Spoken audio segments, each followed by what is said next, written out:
오늘 우리에게 주신 하나님의 말씀은 신약성경 마태복음 7장 1절부터 5절까지의 말씀입니다. 마태복음 7장 1절부터 5절까지의 말씀.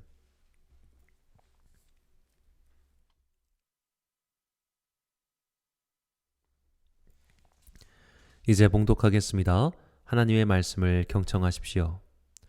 비판을 받지 아니하려거든 비판하지 말라. 너희가 비판하는 그 비판으로 너희가 비판을 받을 것이요 너희가 헤아리는 그 헤아림으로 너희가 헤아림을 받을 것이니라. 어찌하여 형제의 눈 속에 있는 티는 보고 내 눈 속에 있는 들보는 깨닫지 못하느냐? 보라, 내 눈 속에 들보가 있는데 어찌하여 형제에게 말하기를 나로 내 눈 속에 있는 티를 빼게 하랴 하겠느냐? 외식하는 자여, 먼저 내 눈 속에서 들보를 빼어라. 그 후에야 밝히 보고 형제의 눈 속에서 티를 빼리라. 아멘. 열정과 냉정 사이란 제목으로 하나님의 말씀 선포하겠습니다.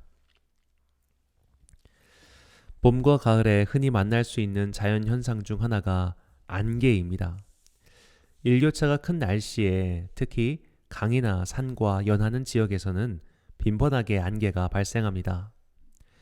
안개 속을 헤쳐나가며 운전을 하다 보면 앞이 하나도 안 보이는 상황에 직면하는 경우가 종종 있습니다. 짙은 안개는 태양이 떠오르면 겉히게 되어 있습니다. 인생에도 안개가 낀 시간이 있습니다.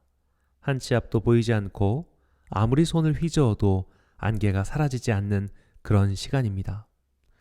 이 길이 맞는 길인지 어디로 가야 할지 모르는 그런 안개 같은 시간을 혹시 보내고 계신지요?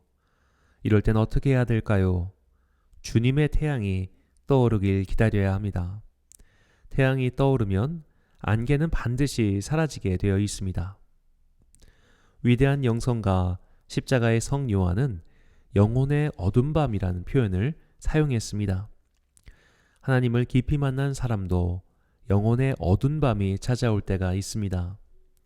기도에 응답이 없는 하나님이 침묵하시는 때입니다. 그런 순간 우리는 잠잠히 기다리는 법을 익혀야 합니다.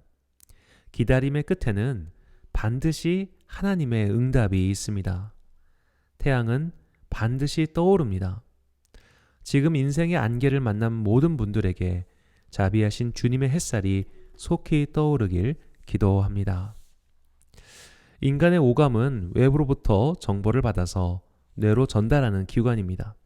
시각, 촉각, 후각, 청각, 미각 중 하나라도 부족하면 많은 불편이 뒤따라옵니다. 이 5가지 감각 중 사람이 정보 획득에 가장 많이 이용하는 기관은 시각입니다. 우리의 뇌는 외부 정보의 80%를 시각에 의존합니다. 예를 들어 볼까요? 후각이 없어도 일을 할 수 있습니다. 유명한 요리사인 이연복 셰프는 수술의 후유증으로 후각을 잃었다고 합니다. 후각이 없어도 대한민국 최고의 셰프가 되었습니다. 청각이 없으면 단순히 듣지 못할 뿐만 아니라 말도 할 수 없게 됩니다. 그 불편함이야 이루 말할 수가 없을 겁니다. 하지만 입으로 말하지 못해도 손으로 대화할 수 있습니다. 그래서 청각 장애인들도 어렵지만 취업의 길이 있습니다. 미각이나 촉각도 일상을 불편하게 만들지만 살 수 있습니다. 그러나 시각은 다릅니다. 단적인 예로 시각 장애인이 가질 수 있는 직업은 과연 뭐가 있을까요? 안마사 외에는 딱히 떠오르는 게 없을 정도입니다. 눈이 안 보인다는 것은 그만큼 어렵고 불편한 일입니다. 그래서 눈은 인간의 오감 중에서 가장 중요한 기관이기도 합니다. 예수님께서도 눈과 관련된 말씀을 많이 하셨습니다. 눈을 뜻하는 헬라어 오프탈모스는 100회 사용되었는데 복음서에서만 52번 나옵니다. 예수님께서는 모두 35번의 이적을 행하셨습니다. 이 중 소경 치유, 즉 눈이 안 보이는 사람을 치유하신 이적이 6번 등장합니다. 사복음서에 모두 등장하는 기적은 오병이어 기적이 유일하죠. 그런데 소경을 고치신 기적 또한 내용의 차이는 있지만 사복음서에 모두 등장합니다. 마태복음에서는 가버나움 맹인과 갈릴리 맹인, 그리고 소경 바디메오가 나오고, 마가복음에서는 바디메오와 베세다의 맹인, 누가복음에서도 바디메오와 갈릴리의 맹인, 그리고 요한복음엔 날 때부터 선천성 맹인의 이야기가 나옵니다. 눈과 관련된 이적만 있는 것이 아닙니다. 예수님께서는 눈과 관련돼 하신 말씀 중 가장 유명한 말씀이 바로 오늘 본문의 말씀입니다. 이 말씀은 누가복음에서도 동일하게 나옵니다. 누가복음 6장 41절 42절입니다. 어찌하여 형제의 눈 속에 있는 티는 보고 내 눈 속에 있는 들보는 깨닫지 못하느냐? 너는 내 눈 속에 있는 들보를 보지 못하면서 어찌하여 형제에게 말하기를 형제여 나로 내 눈 속에 있는 티를 빼게 하라 할 수 있느냐? 외식하는 자여 먼저 내 눈 속에서 들보를 빼라. 그 후에야 내가 밝히 보고 형제의 눈 속에 있는 티를 빼리라. 인간의 눈은 항상 앞을 향해 있죠. 고개를 돌려 뒤를 볼 수는 있어도 자기 눈으로 자기를 볼 방법은 없습니다. 그래서 인류는 옛날부터 자신의 모습을 볼 수 있는 장치를 마련하기 위해 노력했습니다. 바로 거울이죠. 초기부터 중세까지의 거울은 물을 비추는 것, 청동 거울을 쓰는 것, 그리고 나중에 유리가 발명되었을 때 은박이나 금박을 칠한 그런 흐릿한 거울을 이용했다고 합니다. 그러다가 16세기 베니치아에서 주석과 수은의 합금 코팅으로 거울을 만들기 시작하였고, 이것이 일반적으로 대량 생산하게 된 것은 19세기 중반 독일의 발명가 유스트 스폰 리비히부터 시작됩니다. 오늘처럼 거울이 흔하게 된 것은 그의 발명 덕분이죠. 그는 유리 표면에 은을 코팅하는 기술을 발명하여 인간이 자신의 모습을 제대로 확인할 수 있게 해줬습니다. 이 시기는 인간 이해에 있어서 매우 중요한 점을 시사합니다. 사람이 자신의 모습을 보기 시작한 게 인류 역사에서 얼마 되지 않았다는 겁니다. 거울이 상용화되기 전까지 사람들은 자신보다 남에게 더 많은 시선을 향하고 있었습니다. 두 눈이 모두 항상 남을 향해 있었습니다. 문제는 그 눈으로 과연 무엇을 보고 있느냐는 겁니다. 예수님의 말씀처럼 남에게 향한 두 눈은 곱지 못했습니다. 다른 이의 좋은 점보다는 나쁜 점을 찾기에 더 열중했습니다. 소위 사람을 잘 본다고 말하는 사람이 있습니다. 그는 날카로운 시선을 자랑하며 다른 이를 품평합니다. 저 사람은 뭐가 나쁘고 뭐를 못한다는 식으로 얘기합니다. 잘 들어보면 그 사람의 장점이나 그가 잘하는 것보다는 단점, 못하는 것, 흉을 주로 이야기합니다. 그렇게 말하면서 사람을 잘 본다고 하죠. 이것은 대단한 착각입니다.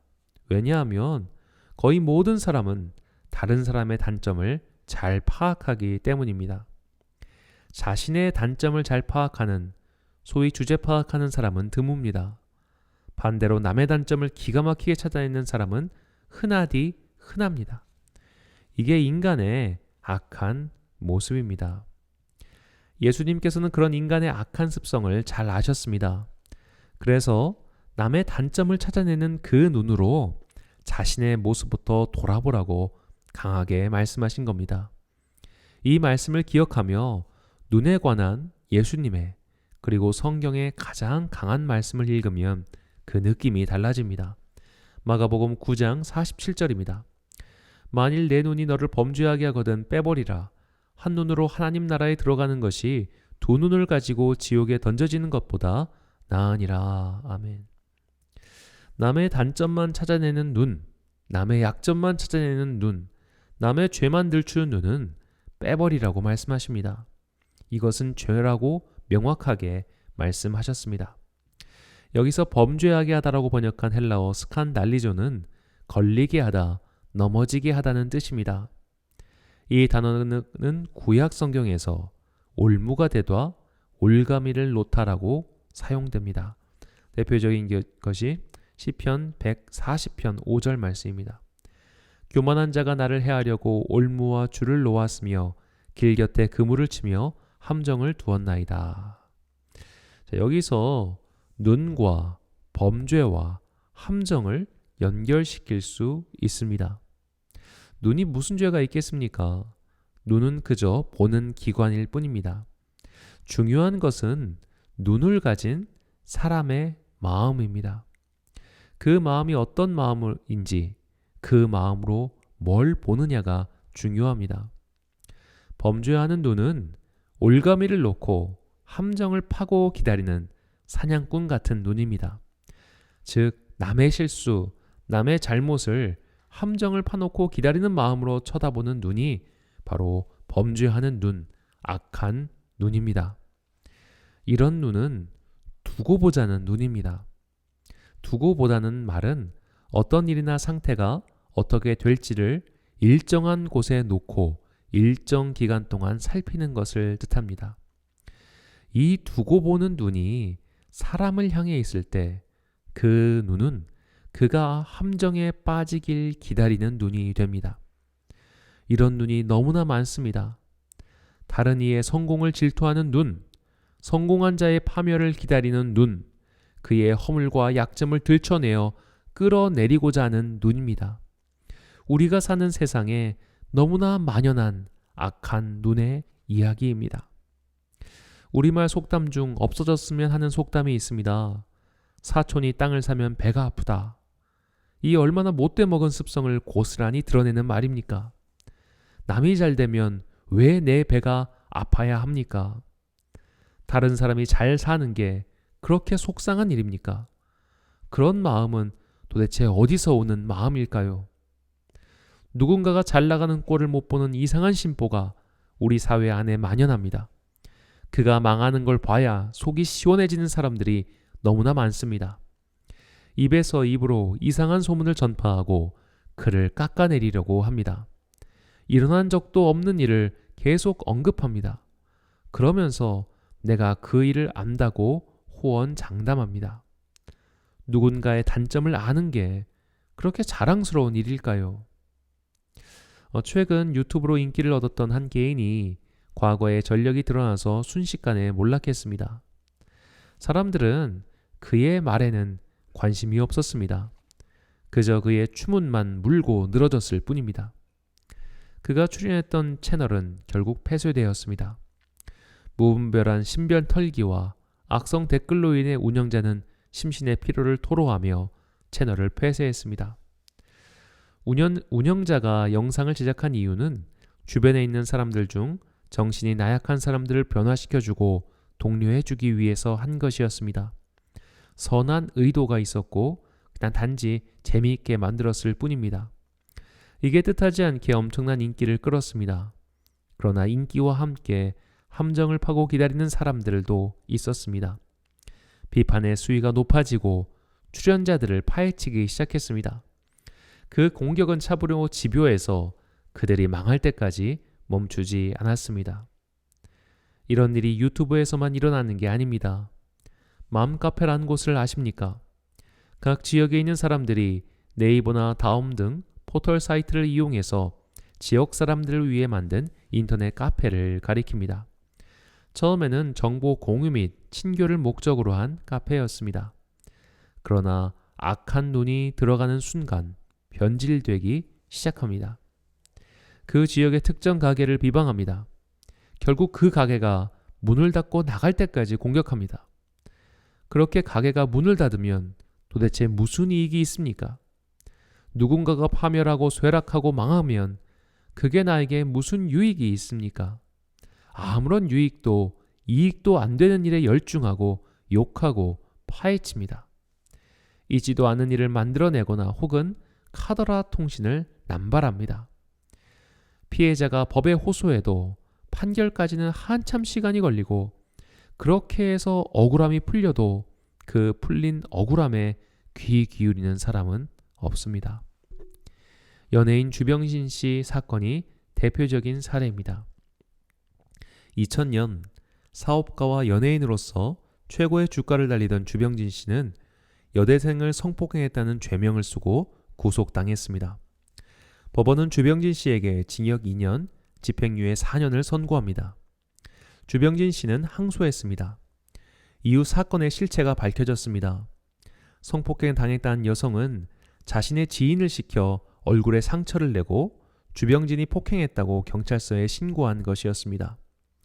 결국 주병진 씨는 2심에서 무죄 취지의 공소 기각을 판결받았습니다. 이후 주병진 씨는 2002년 자신을 고소한 여성을 비롯해 방송사 기자 등을 상대로 명예훼손 혐의로 고소했습니다. 최종 소송 결과 위자료 1억을 받는 것이 무려 2007년 6월입니다. 이 7년 동안 그리고 그가 이후 활동할 때까지 총 12년의 시간은 그에게 잃어버린 시간이었습니다. 그는 완전히 망했고 나락으로 떨어졌습니다. 그 세월을, 그 한을 누가 보상해 줄 겁니다. 교회에서도 이런 일이 빈번하게 일어납니다. 실제 일어난 사건 2가지만 말씀드리겠습니다. 포항 지역에 어느 교회 담임 목사님이 계셨습니다. 담임 목사님과 사모님 사이에는 자녀가 없었습니다. 그런데 목사님이 사신 아파트죠. 아파트 아래층에 사는 미혼 여성이 임신을 했습니다. 평소 담임 목사와 사이가 좋지 않았던 장로가 그 아이의 친부가 목사라고 소문을 퍼뜨렸습니다. 당회에서도 그 일을 거론하며 사임하라고 압박했습니다. 처음에는 믿지 않았던 교인들도 점차 그 일이 사실인 양 믿기 시작했습니다. 결국 목사님은 교회를 사임했습니다. 사임한 이후 목사님은 교회 앞으로 한 진단서를 제출했습니다. 자신이 무정자증이라는 진단서였습니다. 그래서 사모님과 사이에서도 자녀가 없었던 겁니다. 결국 목사님을 사임시키는데 앞장섰던 장로는 교회를 떠났습니다. 하지만 교회와 교인들이 받은 상처가 치유됐을 리는 만무합니다. 서울에 있는 한 대형교회 원로 목사님은 교회 돈을 횡령했다는 이유로 고소당했습니다.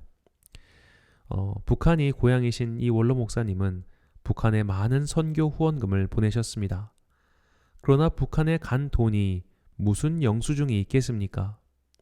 후임 담임 목사가 이를 빌미로 원로 목사가 그동안 교회 돈을 수십억 원 횡령한 것처럼 교인들을 호도했습니다. 엄청난 분쟁이 벌어졌습니다. 결국 원로 목사가 북한 지역 선교사들을 수소문해서 무죄를 입증할 때까지 10년 이상의 세월이 걸렸습니다. 그동안 교회는 풍비박산 났습니다. 얼마나 슬프고 안타까운 일입니까? 인터넷 댓글의 폐해 때문에 연예기사, 스포츠 기사에는 댓글을 달지 못하게 된 경우가 많습니다. 하지만 추측성 기사, 가십성 기사에 대한 정정은 아직도 요원합니다. 아님 말고 식의 기사가 자꾸 유통되고 그것을 습관적으로 소비하며 확대하는 악한 마음이 있기 때문에 이런 것이 그칠 기미가 없습니다. 사촌이 땅을 사면 배가 아픈 그런 못된 심성 때문입니다. 이렇게 세상의 악에 직면할 때마다 사람에 대한 실망과 세상에 대한 절망이 스물스물 기어 올라옵니다. 그러나 다시 사도 바울의 말씀을 상기해 봅니다. 로마서 12장 21절입니다. 악에게 지지 말고 선으로 악을 이기라. 아멘. 여기서 이기다라고 번역한 헬라어 니카오는 정복하다, 극복하다는 뜻입니다. 이 단어는 그리스어 니케에서 온 말입니다. 니케는 그리스 신화에서 승리의 여신을 의인화한 단어이기도 합니다. 이 그리스 신화를 보면 이 정복, 극복, 승리를 가리키는 니케, 니카오의 의미가 확실해집니다. 승리의 여신 니케는 거인족인 팔라스와 저승에 흐르는 5개의 강 중 하나의 여신인 스틱스 사이에서 태어났습니다. 스틱스는 증오라는 뜻입니다. 팔라스와 스틱스 사이에는 모두 4명의 자녀가 있었습니다. 힘과 권력의 신 클라토스, 폭력의 여신 비아, 그리고 질투와 시기의 신 질로스입니다. 니케의 탄생 신화에서 우리가 무엇을 극복해야 하는지 알 수 있습니다. 우리는 힘과 권력, 폭력으로 해결하려는 악을 극복해야 합니다. 선으로 악을 이긴다는 것은 선한 쪽이 더 많은 힘과 권력으로 악한 쪽을 짓누르는 것을 뜻하지 않습니다. 그것은 악을 악으로 덮는 것에 지나지 않습니다. 그래서는 문죄의 연쇄가 끊어지지 않습니다. 함정을 판 자들을 다시 함정을 파서 되돌려치게 한다는 것이 무슨 의미가 있겠습니까? 우리는 시기와 질투 그리고 증오를 극복해야 합니다. 시기, 질투, 증오가 얼마나 우리 세상을 혼탁하게 만드는지 이미 말씀드렸습니다. 이것들을 극복할 때 승리할 수 있습니다. 이렇게 폭력, 질투, 시기, 증오를 이기는 힘이 바로 선입니다. 그렇다면 선으로 악을 이기는 방법은 무엇일까요? 한 드라마가 힌트를 줬습니다. 최근 TV에서 방영하는 청춘 기록이라는 드라마가 있습니다. 주인공 박보검 씨가 스캔들에 휘말립니다. 유명 디자이너가 자살했는데 참고인 조사를 받으러 경찰서에 갔다가 그 장면을 기자에게 들킵니다. 기자는 즉각 스캔들 기사를 냅니다. 사망한 디자이너는 동성애자였는데 박보검 역시 동성애자일 것이다라는 추측성 기사였습니다. 여기에 그런 스캔들을 쫓아다니는 유튜버들이 개입합니다. 소문이 소문을 낳고 무수한 이야기가 오갑니다. 매니저가 박보검 씨한테 말합니다. 지금 이렇게 중요한 시기에 왜 말이 나올 수 있는 곳에 갔냐고. 지금 너가 망하길 바라는 사람이 얼마나 많은지 아냐고 따집니다. 그러자 박보검 씨가 이렇게 대답합니다. 물론 등장인물로서 말하는 겁니다. 내용이 굉장히 좋아서 제가 박보검 씨는 아니지만 읽어보겠습니다. 그게 한 사람의 죽음보다 더 중요해? 한 사람이 세상에서 사라졌어. 그 순간에도 유불리 따져서 행동해야 돼? 망하길 바라는 사람들도 있겠지만 응원해주는 사람들도 있어. 나는 세상의 선한 힘을 믿어. 그러니까 내가 스타가 된 거야. 내가 스타가 된 과정을 봐. 기적이야. 이게 어떻게 인간의 힘이야. 네이버 같은 데 보시면 이게 짧은 영상이 있으니까 꼭 찾아보시기 바랍니다. 이 청춘기록 드라마를 쓴 분은 하명희 작가님입니다. 그녀가 쓴 드라마의 특징은 대사가 따뜻하다는 겁니다. 심지어 그래서 드라마 제목도 따뜻한 말 한마디라는 제목의 드라마가 있습니다. 시간 관계상 드라마를 일일이 챙겨볼 수 없어서 3분짜리 영상들만 찾아봤습니다만 이런 좋은 대사를 쓰는 작가가 어떤 사람일지 궁금해서 혹시 인터뷰 기사가 있나 찾아봤습니다. 그녀가 자기 책을 출판한 것을 기념하여 기자와 대담해서 한 말을 옮겨보겠습니다. 대부분의 드라마는 주인공에게 좋은 걸 몰아준다. 그러니까 시청자들은 주인공에게는 열광하고 악역을 두고는 죽여라 라고 말한다. 우리 모두에게는 이런 점도 있고 저런 점도 있고 제각기 결점이 있는데 다양성을 존중하지 못하니까 인정을 하지 않는다. 좋은 사람, 나쁜 사람은 쉽게 구별할 수 있는 문제가 아닌데 좋은 사람만 좋아하고 나쁜 사람은 죽여라 라고 댓글을 단다. 이런 현상이 사회를 경직되게 만들고 불행하게 만든다고 생각한다. 그래서 인물을 만들 때 다양성에 초점을 둔다. 결점이 있지만 아예 밉지는 않은 사람. 우리가 사실 편견 덩어리 아닌가?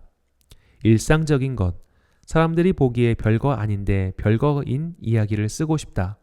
그게 내 지향성이다. 우리 사회는 매일 성공하라고 말하고 비교하고 다시 불행해진다. 사람들이 좀 행복하게 살았으면 좋겠다. 편견을 완화시키는 그런 드라마, 이야기를 하고 싶다. 읽으면서 참 많은 생각이 드는 말이었습니다. 이 극우 정치인과 극좌 정치인은 통하는 게 있습니다. 자신을 지지하는 확고부동한 세력이 있지요. 그래서 정치인은 자꾸 센 말을 사용합니다. 한쪽은 확실히 잃겠지만 다른 한쪽은 확실히 장악할 수 있으니까요. 드라마도 똑같습니다. 자극적인 내용으로 점철해 놓으면 눈살을 찌푸리며 채널을 돌리는 사람도 있지만 그것만 재미있게 보는 사람들이 사실 더 많습니다. 자극적인 내용은 자극적인 기사를 부르고 자극적인 기사는 사람들의 눈길을 끌고 그 결과 그 드라마는 자꾸 사람들의 입에 오르락내리락하며 팬층을 모으게 됩니다. 작가님이 이런 세상의 속내를 모를 리 없습니다. 그러나 그녀는 그럼에도 따뜻한 이야기를 세상에 전달하고 싶은 겁니다. 편견을 완화시키고 삶의 의미를 찾고 발전적인 관계를 꾀하는 사람들을 위한 이야기 말입니다. 이런 것이 선으로 악을 이기는 방법입니다. 따뜻한 마음으로 세상을 살아가는 거죠. 맹자는 이런 인간의 마음을 차마 남에게 하지 못하는 마음, 불인 인지심이라고 이야기했습니다. 이 불인 인지심을 네 가지로 구분하는 것이 유명한 사단입니다. 측은지심, 수호지심, 사양지심, 시비지심입니다. 불쌍한 사람을 보면 측은히 여기고 악한 것을 싫어하며 과한 것은 사양할 줄 알며 옳고 그른 것은 분명히 하는 마음입니다. 우리에게도 이런 따뜻한 마음, 차마 남에게 하지 못하는 마음을 갖고 살았으면 좋겠습니다. 내 자식한테 일어나지 않았으면 하는 일이 남의 자녀에게 일어났을 때 진심으로 안타까워하며 그들을 위하여 기도하는 따뜻한 마음을 가지십시오. 그 녀석이 언젠가 사고 칠 줄 알았어 라는 말이나 생각이 든다면 불인 인지심을 갖지 못한 사람답지 못한 행동을 하는 것입니다. 우리 가족에게 일어나지 않았으면 하는 일이 전혀 모르는 제3자에게 일어났을 때도 진심으로 안타까워하며 그들을 위하여 기도해 주십시오. 잘난 척 하더니 결국 망하는구나. 교만은 패망의 선봉이다. 저 엄마가 사고 칠 줄 알았다. 엄마는 뭐하고 있었냐? 라는 말이나 생각이 든다면 이 또한 사람답지 못한 행동을 하는 것입니다. 내 눈이, 내 입이 누군가의 단점과 허물을 들추고 그것을 확대 재생산하고 있다면 그것은 악을 부끄러워하지 않는 행동입니다. 이 또한 사람답지 못한 행동입니다. 이것이 따뜻한 마음으로 사람을 감싸며 돌봐주며 선으로 악을 이기는 사람들의 마땅한 행동입니다.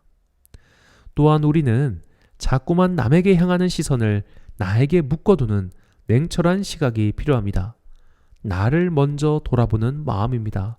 본문 3절 말씀입니다.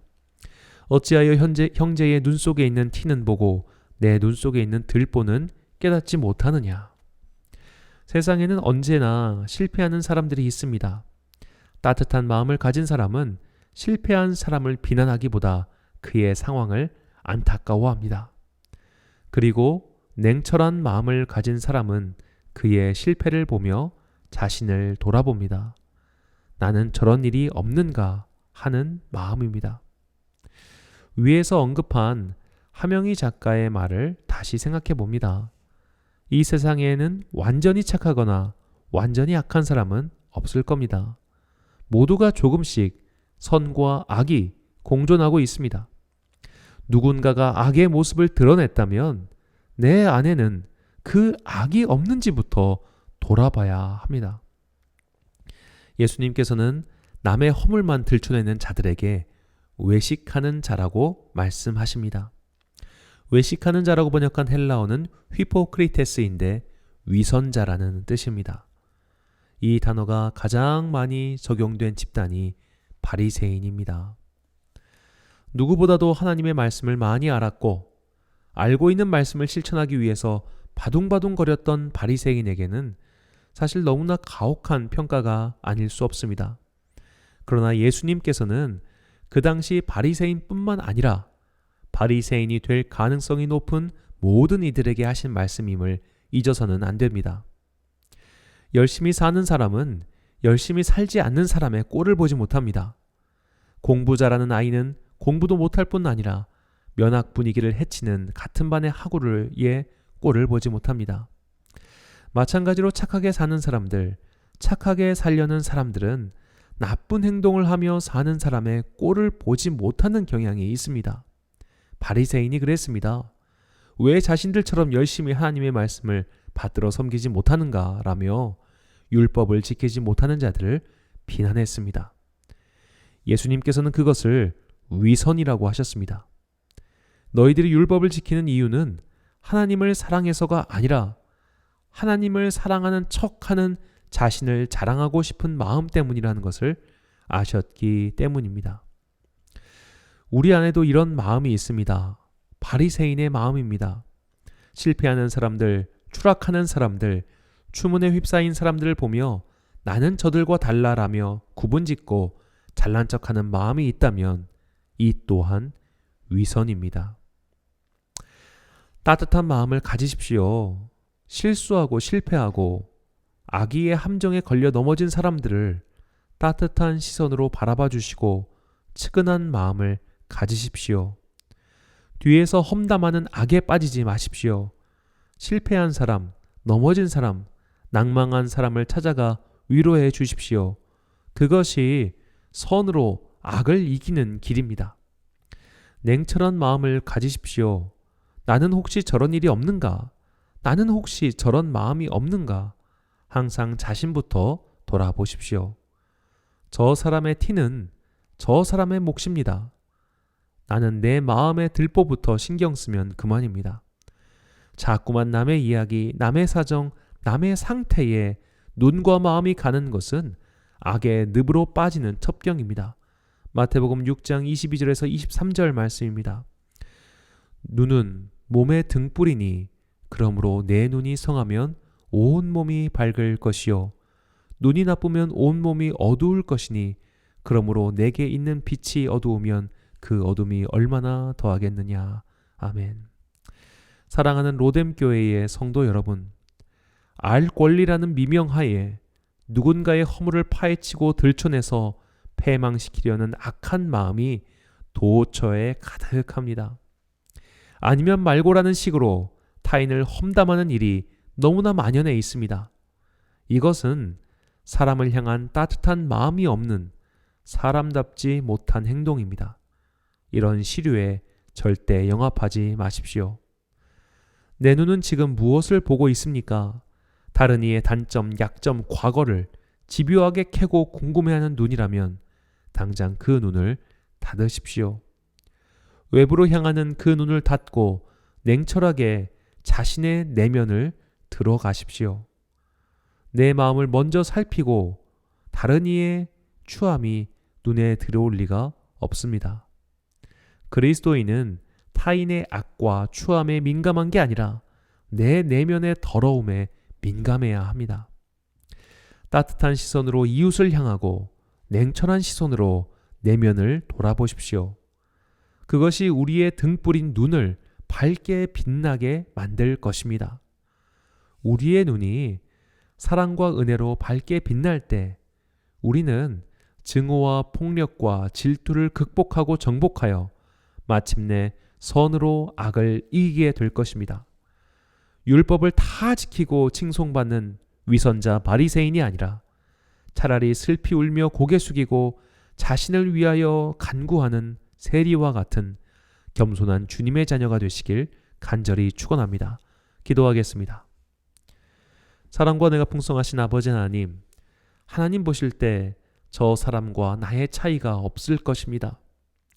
영혼을 살피시는 주님께서는 내 영혼 깊숙이 증오와 폭력과 질투라는 검은 강이 흐르고 있음을 잘 알고 계십니다.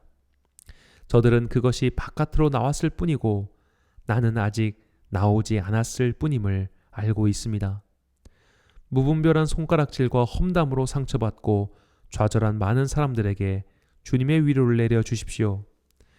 인생에서 다시 한번 힘을 내서 살고자 하는 사람들에게 도움의 손길을 보내주십시오.